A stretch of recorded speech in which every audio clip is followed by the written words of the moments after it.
அன்பு நண்பர்களுக்கு வணக்கம். கார்வழி 40 செய்யுள் 34. இடறிய ஞாட்பினுள் ஏற்று எழுந்த மைந்தர் சுடர் இலங்கு எக்கம் எரிய சோர்ந்து உக்க குடர்கொடு வாங்கும் குறுநரி கந்தில் தொடரொடு கோள்நாய் புரையும் அடற்பை பூஞ்சேய் பொருது அட்டகளத்து. அழகான அணிகலன்களை அணிந்து கொண்டிருக்கிற சோழ அரசன் அவன் எதிரிகளோடு போரிடுகிற போது போர்க்களத்தில் தோல்வியே காணாதவனாக போரிட்ட போர்களிலெல்லாம் வென்றவனாக இருக்கிறான். அப்படிப்பட்ட சோழ மன்னனுடைய வீரர்களின் வேல்கள் பகைவர்கள் மீது பட்டு பகைவர்கள் குடல்கள் சரிந்து சரிந்து கீழே விழுகிறார்கள்.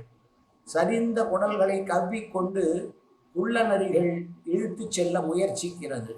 அந்த செயல் எப்படி இருக்கிறது என்று சொல்லுகிறார் என்றால், தூணிலே கட்டப்பட்ட நாய் சங்கிலியை இழுத்து வெளியிலே தப்பிப்பதற்கு இருப்பது போல குடல்களை கவ்வி சென்று விட குள்ள நரிகள் அங்கே முயன்று கொண்டிருக்கின்றன என்று சொல்லுகிறார். அப்படி என்றால் அந்த வேல்பட்ட மனிதர்கள் இன்னும் சாகவில்லை, குடல் மட்டும் சரிந்திருக்கிறது. அந்த குடல் சரிந்த குடலை இழுப்பதற்கு குள்ள நரிகள் போராடுகின்றன. அந்த போராட்டம் கட்டப்பட்ட நாய் சங்கிலியால் கட்டப்பட்ட நாய் தன்னுடைய சங்கிலியில் இருந்து தன்னை விடுவித்துக் கொள்ள முயலுமே, அதுபோல் அந்த நரிகள் அந்த குடலை இழுக்க முயற்சிக்கின்றன என்று சொல்லுகிறார். மீண்டும் ஒரு முறை செய்யும்.